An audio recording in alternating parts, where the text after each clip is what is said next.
신약성경 고린도후서 2장 12절부터 17절까지의 말씀입니다. 신약성경 고린도후서 2장 12절부터 17절까지의 말씀입니다.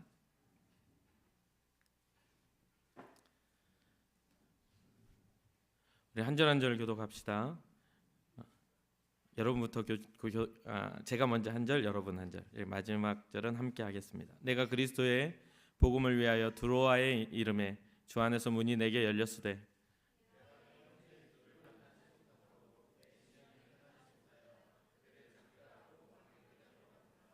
항상 우리를 그리스도 안에서 이기게 하시고 우리로 말미암아 각처에서 그리스도를 아는 냄새를 나타내시는 하나님께 감사하노라.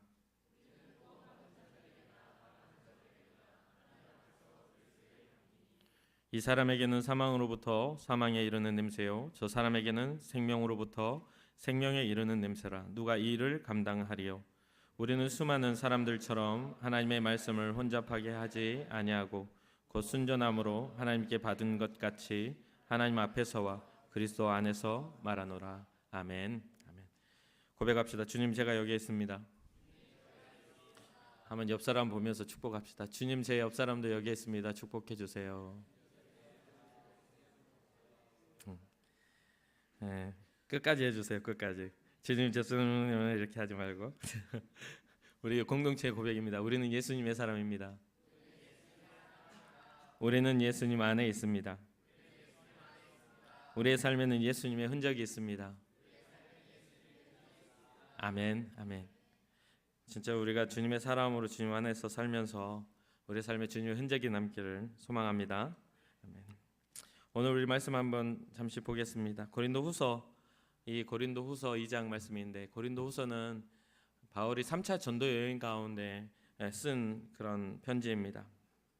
3차 전도 여행 중에 3년간 머물렀던 에베소를 떠나가지고 마게도냐 지방의 어느 지역에 머물렀을 때에 이 편지를 썼는데요. 그 썼던 이유가 뭐냐면, 먼저는 이제 에베소에 있을 때에 고린도 교회의 분쟁에 대한 이야기를 이 바울이 듣게 됐어요. 그래서 마음에 근심이 생기고, 이 분쟁이 말도 안 되는 그런 분쟁들, 또 분쟁의 가지수가 너무 많은 거예요. 11가지나 되는. 그러니까 그 안에 뭐 음행에 관한, 또 음란한 행동에 관한, 교회 안에서요. 그리고 또 문화적인 것이나 또 서로가 미워해서 서로 송사하며 법정 투쟁까지 막 여러 가지 일들이 일어났어요.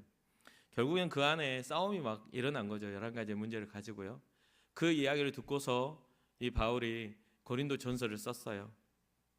그렇게 돼서는 안 된다라고 이야기를 한 거죠. 그리고 그 고린도에 직접 방문하기도 해요. 그 방문하기 전에 이 편지를 써서 앞에 먼저 편지를 보낸 다음에 방문을 하는데, 이 분쟁을 해결할 수 있는 방법은 단 하나밖에 없다라고 바울은 제시를 해요. 뭐냐면 십자가, 예수 그리스도의 십자가 외에는 이것을 해결할 방법이 없다. 세상적인 어떤 지식이나 세상이 주는 마음, 살아왔던 그런 내가 살아왔던 삶의 배경을 가지고 있는 어떤 그런 정서가 있잖아요. 우리가 알고 있는 어떤 방법들이 있잖아요. 그런 것들을 다 내려놓고 예수 그리스도의 십자가 외에는 이걸 할 방법이 없다. 그 십자가에 나타나는 것들에 대해서. 그러면서 고린도전서 13장을 보면 여러분들과 저도 잘 알고 있다시피 고린도전서 13장이 사랑장이잖아요. 사랑장에 아무리 큰 역사를 일으키고 방언을 하고 산을 옮길 만한 믿음을 가졌다 할지라도 사랑이 없으면 아무것도 아니다. 아무 유익이 없다. 소리나는 구리와 울리는 꽹과리, 그냥 의미 없이 땅땅땅 소리나는 그것밖에 안 되는 거다. 그러면서 뭐라고 하죠? 사랑을 오래 참아야 한다. 사랑은 온유해야 한다. 자랑하지 말아라. 자기 잘난 맛에 막 하다 보니 내 중심에 바라보니 항상 분쟁과 다툼이 일어나더라는 거죠. 그러면서 이제 그런 것들을 하고 좀 문제가 잘 해결이 됐어요. 그러면서 마게도냐에 이제 원래는 드로아, 오늘 본문에 보면 드로아인데, 이 트로이, 우리가 트로이 목마를 때 그 트로이 지역에서 한 25km 정도 떨어지면 이 드로아 지역이 있어요. 이 드로아 지역에 전도를 하러 갔는데 그 사람들이 영접해서 전도할 기회가 생겼어요. 그런데 이 고린도 문제를 해결하기 위해서 그것을 떠나게 됐죠. 떠나게 돼가지고 마게도냐, 유럽 쪽으로 가 있는 상황에서 이 디도라는 사람이 찾아와서 이 바울에게 고린도 교회가 잘 회복되고 있다라고 전해줍니다. 잘 회복되고 있다. 근데 전부가 다 회복된 게 아니라 그 중에 문제를 일으켰던 사람들은 확 변하지 않고 대부분의 고린도 교회 성도들이 회개하고 예수 그리스도로 인해 다시 우리가 믿음의 사람다운 삶을 살자, 우리가 사랑을 회복하자, 우리가 서로 용서하자, 이런 어떤 회개 운동이 일어나서 회복이 되고 있는 상황이에요. 그런데 여전히 그 안에 문제가 남아있더라는 거죠. 100% 해결된 게 아니라 남아있었어요. 그래서 이 논쟁이 아직 남아있음을 듣고서 이 고린도 후서를 쓰게 됩니다. 여전히 논란을 만드는 거짓 교사나 선동하는 그러한 존재들이 있었기 때문에 율법주의자, 유대주의자, 율법주의자들이 그 안에 있어서 예수 그리스도의 십자가가 아닌, 예수 그리스도의 복음의 은혜가 아닌 율법적으로도 완벽해야 구원받는 거지, 너같이 더러운 인생을 살면서 너같이 살아가면서 어떻게 구원을 받냐, 하나님은 그렇게 허술한 분이 아니다, 합리적인 것 같아요. 그런데 그렇게 이야기를 하면서 선동을 일으키니까 여전히 문제가 남아있죠. 그런 상황에서 고린도 편지를, 전서를 바꿔서 성도들이 회개하고 회복하니까 이제 걸고 넘어질 게 뭐가 있죠? 이 사도, 자기가 예수 그리스도의 제자 사도라고 말하는 이 바울의 사도권의 문제를 브레이크를 딱 건 겁니다. 바울은 예수님의 제자가 아니야. 예수님 사역하실 때 걔는 있지도 않았어 라고 하면서 바울은 사도가 될 수 없다 라고 하면서 이제 막 이제 비난을 하게 됩니다. 어찌 보면 이 고린도후서는 자기 사도권에 대한 강력한 변호이기도 해요. 이 고린도후서가요. 그러면서 이 오늘 본문에 이 상황에 대해서 우리가 짚어야 될 건, 우리가 나타내야 할 크리스천으로서의 어떤 영향력에 대해서 지금 바울은 이야기하고 있는 것을 보게 돼요. 오늘 본문에 우리가 읽기 전에 이 본문 앞에 9절에 이런 말씀이 나와요. 너희가 범사에 순종하는지 그 증거를 알고자 하여 내가 이것을 너희에게 썼노라.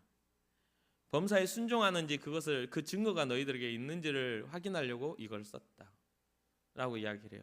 그러면서 순종하는 자들에게 나타나는, 그러니까 그 순종이라는 게 누구의 순종이죠? 사람들의 어떤 지식적인 스승이나 어떤 사람들의 어떤 가르침에 대한 순종인가요? 아니에요. 바울이 말하고 있는 그리스도 십자가에 나타난 생명을 우리가 믿고 살아가는 자들의 순종을 말하는 거예요. 율법주의적인 것도 아니에요. 예수 그리스도의 십자가 안에 나타난 그 생명에 대한, 은혜에 대한 순종을 말하는 겁니다. 그러면서 매 순간 너희가 순종하는 삶을 살고 있는가? 하나님이 그리스도를 통해 나타내 주신 생명에 대한 그 가치를 가지고 살고 있는가에 대한 질문을 하는 것입니다. 아까 말씀드렸다시피 바울은 드로아에서 사역을 하려고 했고, 또 드로아에 있는 사람들이 문을 열었어요. 그래서 복음을 받아들이려고 바울을 영접했는데 그들과 헤어져서 이 마게도니아 지역으로 온 거잖아요. 그런 어떤 우리가 계획하는 것, 우리가 옳다고 생각되는 것, 그리고 눈에 보이기에는 딱 하나님의 뜻일 수밖에 없다라고 느껴지는 때에도 우리가 때로는 뒤로 물러서고 우리의 방향을 전환하여서 하나님의 뜻을 다시 분별할 수 있는 지혜가 있어야 된다는 것입니다.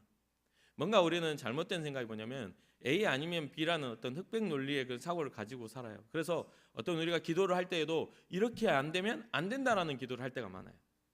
그런데 믿음의 사람들은 이렇게 되지 않더라도 나는 감사합니다, 이렇게 되지 않더라도 주님의 뜻을 내가 신뢰합니다라는 그 믿음을 가지고 살아야지, 그래야지 하나님의 온전한 뜻 가운데 우리가 반응하고 순종할 수가 있어요.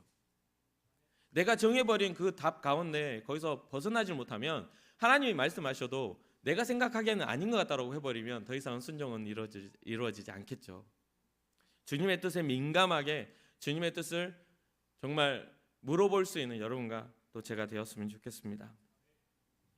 오늘 본문의 12절과 13절은 이제 그 드로아 상황과 마게도니아에 온 상황을 이야기하고, 본문 14절을 우리가 한번 함께 읽어보도록 하겠습니다. 본문 14절 말씀이에요. 띄워주실 수 있나요? 네, 같이 읽겠습니다. 시작.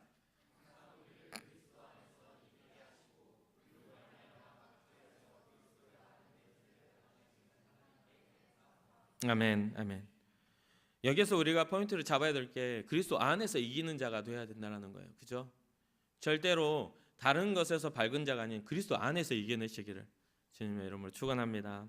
또한 우리로 말미암아 우리가 그리스도 안에서 이겨내는 삶을 살게 되면 우리로 말미암아 각처에서 어떤 각처라는 것은 정해진 그 위치가 아닌 어떤 위치에서든지 그리스도를 아는 냄새가 우리에게서 나야 된다라는 거죠.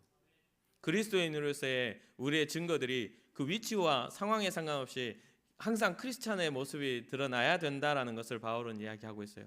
그렇기 때문에 어떤 분쟁이나 어떤 상황의 악화가 일어나는 건 우리가 주의 말씀을 잊어버렸을 때 나타나요. 우리가 주의 말씀을 우리에게 향하신 하나님의 사랑을 놓쳤을 때, 망각했을 때, 그럴 때 우리가 무너짐이 일어나요. 주께서 우리를 붙드시는 그 말씀 안에 거하면 분명히 우리에게 주시는 은혜가 그것을 이겨낼 수 있는 지혜와 또 명철함을 우리에게 주신다고 저는 믿거든요. 사랑하는 청년 여러분, 정말 그리스도 안에서 이겨내기를 주님의 이름으로 축원합니다. 여러분들의 방법, 여러분들 힘이 좋아가지고 여러분 스펙이 좋아가지고 이겨내는 게 아니라 주께서 이기게 하시는 은혜를 따라 이겨내줘야 된다는 겁니다. 바울은 그리스도 안에서 승리를 말하면서 그 승리도 하나님이 함께 하셨음을, 하나님께서 승리하게 하셨음을 이야기하고 있어요. 그래야만 온전한 승리가 된다는 걸 말하고 있는 것이죠. 그러면서 15절에 이런 말씀을 기록합니다. 우리는 구원받는 자들에게나 망하는 자들에게나 하나님 앞에서 그리스도의 향기다. 구원받은 사람들, 우리가 삶을 살면서 직장이나 학교에나 이런 여러분들의 삶의 어떤 저변 배경 가운데 크리스찬도 있을 수 있고 넌 크리스찬도 있을 수 있잖아요. 그렇죠? 그런데 그런 어떤 기독교인과 비기독교인들이 있다 해도 그들의 상황과 상관없이 나는 어떤 사람이죠? 그리스도인이죠. 그렇기 때문에 그들이 어떤 영향력을 갖느냐가 중요한 게 아니라 내가 어떤 영향력을 갖느냐가 중요한 거예요. 우리는 크리스찬으로 살면서도 나와 같은 크리스찬을 보고 실망할 때가 있잖아요. 어떻게 예수님 어느 교회 다닌다면서 저렇게. 근데 그렇게 실망할 필요가 전혀 없어요. 하나님의 은혜, 예수 그리스도 안에 있는 생명은요, 그리스도인에게나 생명을 가진 자나 망하게 된 자나 똑같은 영향력 미쳐요. 냄새가 나요. 크리스찬의 생명의 냄새는 똑같이 나요. 그것을 취하고 취하지 않느냐의 문제에 따라서 그 결과가 달라지죠.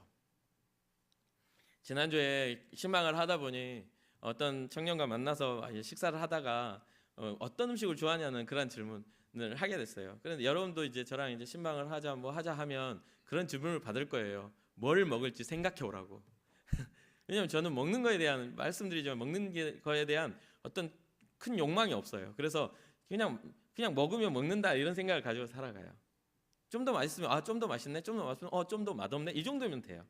그런데도 불구하고 이제 서로 이야기를 하다 보니 다 좋아해요라고 하는 사람 참 좋죠. 근데 저 같은 경우는 이제 못 먹는 음식이 있어요. 어렸을 때부터 굴을 제가 못 먹었어요. 그리고 비린내 나는 생선을 잘 못 먹었어요. 그래서 그런 걸 잘 못 먹었는데 하다 말하다 보니까 그래요 목사님 굴이 얼마나 맛있는데요 이렇게 이야기를 하는 거죠. 그래 너는 맛있겠지 이렇게. 얼마나 맛있는데요. 그래. 맛있으니까 맛있다고 하겠죠. 그러면서 하는 말이 그러면 목사님 과메기 같은 것도 못 드세요? 라고 이야기를 물어보는 거예요. 그래서 나 과메기도 잘 못 먹는 건 아니지만 즐겨하진 않아. 왜요? 왜? 그렇게 이야기를 하는 거죠. 그래서 제가 그런 이야기를 했어요. 그 생선 비린 냄새가 너무 힘들어서 난 잘 못 먹어. 그랬더니 그 청년이 나는 그 냄새가 정말 좋아서 잘 먹는데. 저는요 생선 비린 냄새가 싫어서 그 음식을 안 먹지만 그 친구는 생선 비린 냄새가 좋아서 그 음식을 좋아한다는 거죠. 각기 좀 다르죠. 그죠? 근데 과메기는 달라지지 않아요. 못 먹을 음식이 아니에요. 그것을 받아들이는 우리의 상황이나 상태나 이런 것 때문에 그것을 먹을 수 있느냐 없느냐가 달라지는 거죠. 주님 앞에서 우리가 생명을 가진 자와 망한 자의 차이가 거기에 있어요. 예수 그리스도를 믿느냐 믿지 못하느냐, 주님 앞에 살아가는 삶의 선한 일들을 즐거워하느냐 즐거워하지 않느냐, 그게 굉장히 큰 차이를 두죠. 예수님을 믿고는 싶은데 착하게는 못 살겠다. 뭔가 어떤 상황이 되면 내가 이익을 얻기 위해서 누군가를 짓밟고 올라가야 되는데 크리스찬의 양심 때문에 못한다면 내가 얼마나 큰 손해를 보냐고. 나는 그렇게는 안 되겠다. 직장 내에 가서도 내가 크리스찬이고 크리스찬의 삶을 살고 싶어하고 또 그렇게 하지만 회식 문화에는 빠지지 못하겠다. 왜? 그 관계를 포기하기는 좀 어려워서 같이 술 마시고 같이 취해서 길바닥에 누워서 같이 어깨동무하고 노래 부르면서 뭐 이렇게 하는 거 얼마나 좋은 일인지 모른다. 이걸 포기하지 못하겠다. 뭔가 좀 이 모든 것들이 우리의 선택에 따라서 그게 달라지는 것 같지만 결국 하나님께서 우리를 구원하신 건 하나님의 방법으로 밖에는 안 된다라는 거죠. 그렇기 때문에 우리가 그걸 어떻게 너 잘났네 내가 잘났네 이걸 구분할 수가 없어요. 목사인 저라도 거룩함을 가지고 여러분과 어떤 비교할 수가 없어요. 사람인 이상 모두가 다 죄인이기 때문에요. 이해가 되시나요? 문제는 우리가 죄인임을 인식하고 그것을 회개함으로 주님 앞에 나아갈 수 있느냐 없느냐의 부분이에요.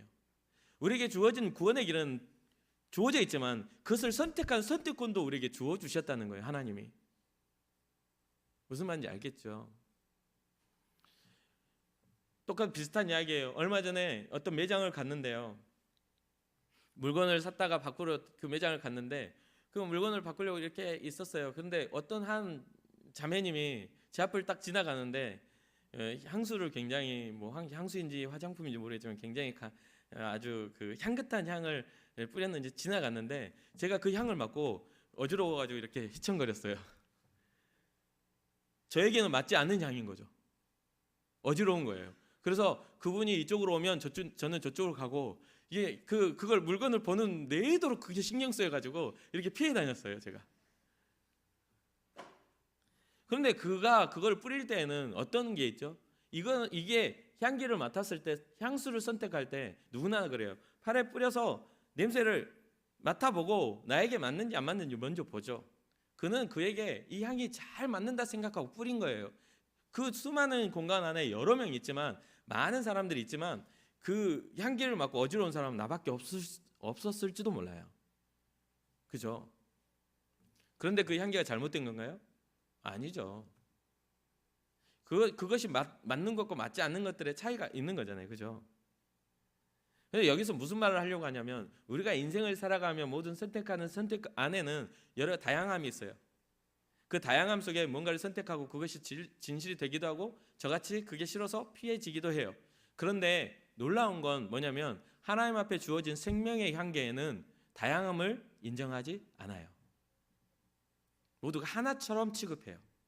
망하는 자나 생명을 얻은 자나 그 향기가 아니면 그 그리스도가 아니면 구원받을 수 없다. 우리는 예수 그리스도를 선택할 수 있는 선택권을 가진 게 아니에요.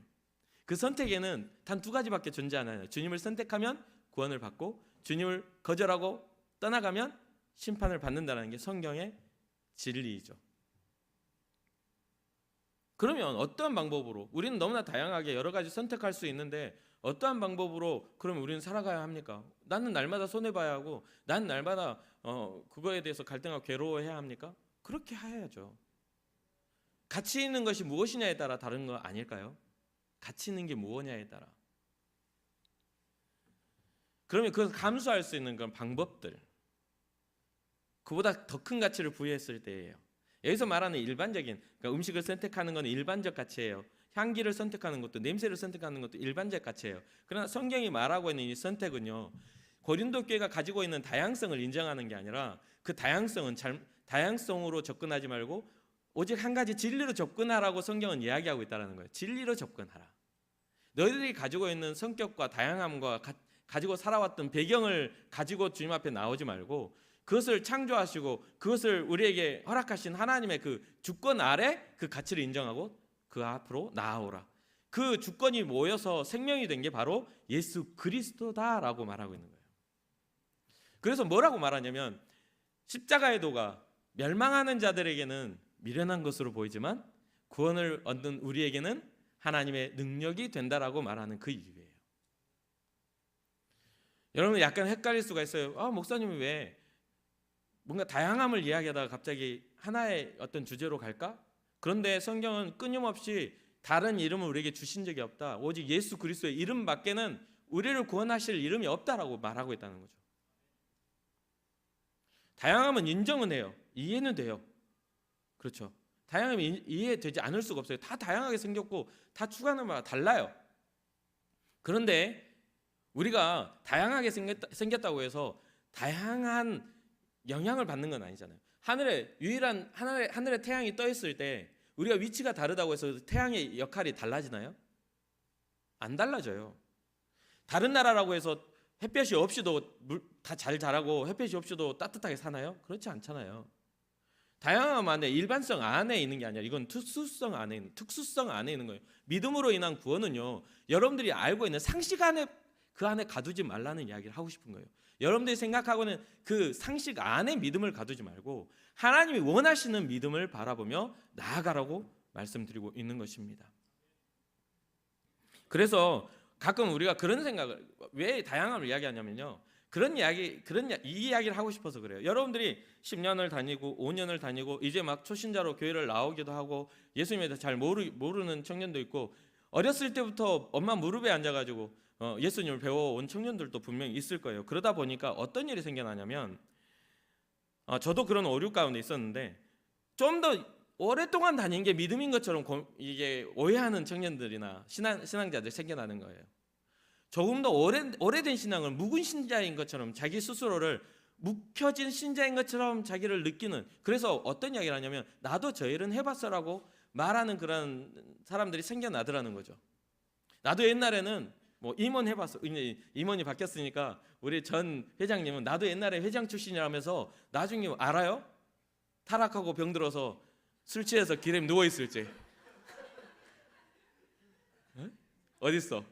조심해야 돼. 진짜로요. 왜냐하면 제가 전도의 현장에서 그런 분들을 꽤 많이 만났거든요.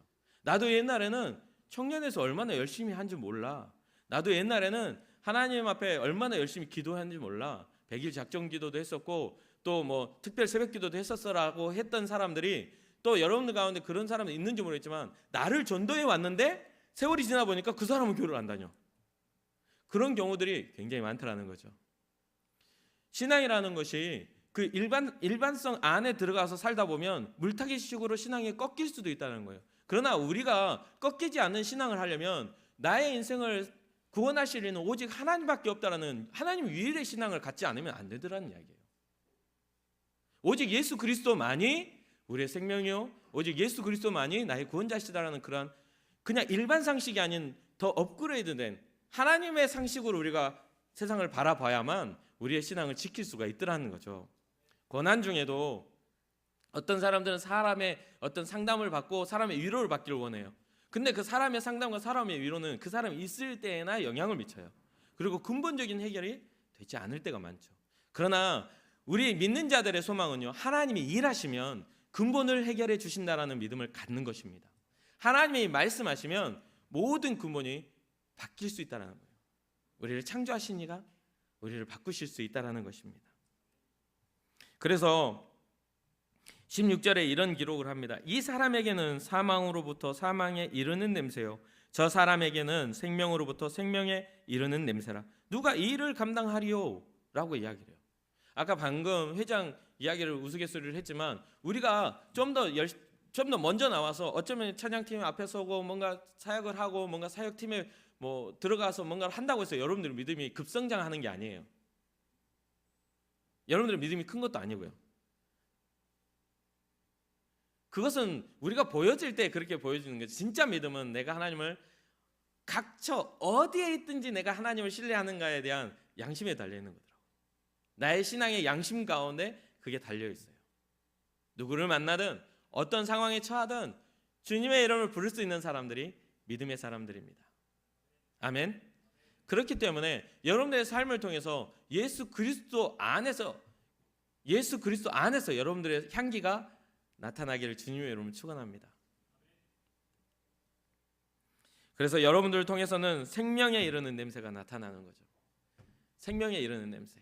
여러분들을 통해서 예수 그리스도가 드러나는 그런 향기가 나야 되는 거예요. 17절에 마지막 절에 이렇게 기록합니다. 우리는 수많은 사람들처럼 하나님의 말씀을 혼잡하게 하지 아니하고. 여러분 어떻습니까? 아까 제가 일반화를 시켰죠. 일반화를. 제가 굴을 잘 못 먹는 거 저에게는 불행인 것 같이, 굴을 좋아하는 사람들은 굴 그 맛있는 거 그렇게 이야기할 수 있겠지만, 제가 굴을 잘 못 먹는 게 저희 가정을 지키는 이유기도 해요. 제 아내는 굴을 너무나 좋아하거든요. 여행을 갔는데 굴 요리밖에 안 시켜. 정말 아무 말 하지 않고 저는 굴이 없는 그 부분만 쪽쪽 떼서 먹고 말았어요. 너무나 행복해하는 거예요. 굴을 먹으면서 너무 맛있어요. 그러면서 먹어요. 그러면 굴이 위에서 막 익고 있으면 그 옆에 그 있잖아요. 그 약간 누르면서 탈듯하는 굴 전 요리의 그 옆에 부분, 바삭바삭하고 맛있는 부분, 그 부분을 떼먹으면서 저는 또 행복해합니다. 그래서 제가 하는 말 있죠. 얼마든지 먹어도 되는데 굴 먹으라는 소리는 하지 마. 사랑하는 청년 여러분, 우리에게 뭔가 결여되고 부족한 부분이 있습니까? 그 부분은요, 우리를 불행하게 만드는 게 아니에요. 오히려 우리를 행복하게 만든다고 생각합니다. 그 결여되고 부족한 부분을 통해 상대방에게, 저는 그래요, 내가 없는 것이기 때문에 상대방에게 요구하지 않는 경우가 많아요. 내가 싫은 건 상대방에게 요구하지 않아요. 그러다 보니까 존중을 배우게 되고 배려를 배우게 되고 사랑하는 방법을 배우게 돼요. 사랑은 나에게 필요한 것을 채우는 게 아니라 그에게 필요한 것을 채우기 때문에 그렇지 않습니까? 고린도 교회의 문제와 기독교인의 문제가 일어나는 이유는 내게 필요한 걸 채우려고 할 때에 문제가 생기더라는 거죠. 그래서 가끔 어떤 교회 안에서 가끔 먼저 믿기 때문에 더 거룩함을 먼저 배웠다고 해서 지금 초신자인데 거룩하라고 말을 하는 거예요. 이제 막 믿기 시작했는데 너는 왜 크리스찬답지 못하냐고 지적을 하는 거죠. 그러니까 나는 이제 아직 예수님을 잘 모르는데 왜 그렇게 말씀하시냐고 해도 이해를 못 해줘요. 그래서 결국에는 교회를 떠나는 사람들을 굉장히 많이 봤어요. 사랑하는 청년 여러분, 우리는 생명에 이르게 하는 생명의 냄새를 풍기는 사람이 돼야지 정말 믿지 않는 자들처럼 뭔가 고집적이고 상대를 배려하지 못하는 그런 예수님의 정신을 이해하지 못하는 사람의 모습을 보여서는 안 될 거라고 생각합니다. 그러면서 말씀을 결론을 맺자면요, 핵심이 빠져버리니까 그 자리를 차지하고 자리 잡는 것이 일반 상식이 자리를 잡는 거죠. 아까 말했죠. 하나님의 상식이 우리 안에, 크리스찬의 안에 있어야 되는데 하나님의 상식을 빼버리니까 일반 상식이 그 자리를 차지하는 거예요. 그것은 더 이상 생명을 나타내는 진리가 아니라는 것이죠.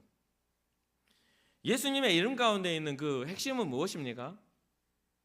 예수님의 이름 가운데, 예수님을 통해 나타난 그 핵심은 하나님의 사랑입니다. 아멘. 예수 그리스도의 이름 안에 나타나 있는 그 핵심은요, 하나님의 용서입니다. 너희가 어떤 죄를 지었다 할지라도 내가 용서해 줄게. 예수님의 십자가로 우리는 용서받을 수가 있는 거예요. 그리고 뭡니까? 아주 핵심이죠. 하나님의 예수 그리스도의 십자가 위에 있는 것은 온전한 행위가 아닌 하나님의 은혜로 구원을 받는다. 은혜입니다. 그 은혜를 믿고 의지하는 자들에게 하나님이 역사하신다는 거죠. 그것을 빼버리니까 나머지는 이제 우리의 인식과 가치관과 우리가 생각하는 생각의 옳고 그름에 의해서 사람들을 판단하게 되는 거죠. 그렇게 되면 어떻게 되냐면요, 하나님이 정말 싫어하셔서 이 땅에 예수님을 보내주셨던 그 이유, 전통과 율법에 사로잡혔던 자들에게 하나님의 은혜의 해를 비춰주실 때에 그 은혜의 해를 통하여 그 전통과 율법에서 벗어나 주의 영이 계신 곳에 자유함이 있다라는 그런 자유함을 얻고 그 안에서 발견되어졌던 사람들이 다시 역행을 하더라는 거예요. 그리스도의 은혜를 빼버리니 다시 율법과 전통으로 돌아가더라는 거죠. 그게 고린도 교회의 문제였다는 겁니다. 바울은 오늘 본문을 통해서 17절 말씀에 분명하게 이야기하시죠. 하나님 앞에서와 그리스도 안에서 진실한 증거를 하라. 하나님 앞에서와 그리스도 안에서 진실한 증거를 하라. 사랑하는 청년 여러분, 우리 안에서 먼저 기독교임을 나타낼 수 있는 그 진실한 신앙이 우리 가운데 있어야 될 줄 믿습니다. 그것으로부터 출발하여서 하나님 기뻐하신 일에 우리가 더 나아갈 수 있는 것이죠. 서로를 바라보면서 좀 따뜻해지세요. 세상은요, 서로를 경계하게 만들어요. 저 사람 무서운 사람인 것처럼 계속 뉴스를 보면 정말 저 사람한테 아는 척했다가는 큰일 당할 것 같아. 그런데 주님은 그렇게 말씀하시잖아요. 죽어가는 자들에게 손을 내밀어라. 아파하는 자들에게 위로하고 감싸 주어라. 슬퍼하는 자들과 함께 울어 주어라. 주님은 그렇게 정말 따뜻함으로 말씀하시는데 교회 안에 있는 우리마저도 서로를 경계하며 서로를 바라볼 때 냉대하는 그런 모습을 바라본다면, 옆 사람과 인사하자고 그래도 어색함과 정말 옆에 그 사람과 눈 마주쳤다가는 결혼해 주세요, 이럴 것 같은 그런 느낌으로 뭔가 위기감으로 바라보고 있으면 안 되죠. 에? 그러지 마세요. 먼저 따뜻함을 회복하시기를 주님의 이름으로 축원합니다. 그리고 먼저 우리가 기독교 안에서 정말 신앙의 연합이 이루어져야 될 것 같아요. 주 안에서 우리가 연합하여 주님의 온전한 뜻을 이루어갈 수 있는 여러분과 제가 되었으면 좋겠습니다. 상대방을 통해서 예수 그리스도의 사랑이 무엇인지를 발견하십시오. 그리고 나를 통해서 예수 그리스도의 사랑이 무엇인지를 증거하십시오. 상대에게 일하시는 하나님도 발견할 뿐 아니라 내게도 일하시는 그 하나님을 증거할 수 있는 우리가 되었으면 좋겠습니다. 사랑하는 청년 여러분, 예수님이 하나님의 사랑을 전하기 위해 이 땅에 오셨던 것처럼 우리도 예수님의 사랑을 전하기 위해 살아가고 있습니다. 세상 속에 나아가고 또 교회 안에 소속되고 또한 우리의 가정 가운데 우리가 살아가고 있죠. 그 모든 살아감 속에 그리스도의 향기가 나서 주님을 기쁘시게 해드릴 수 있는 여러분과 제가 되었으면 좋겠습니다.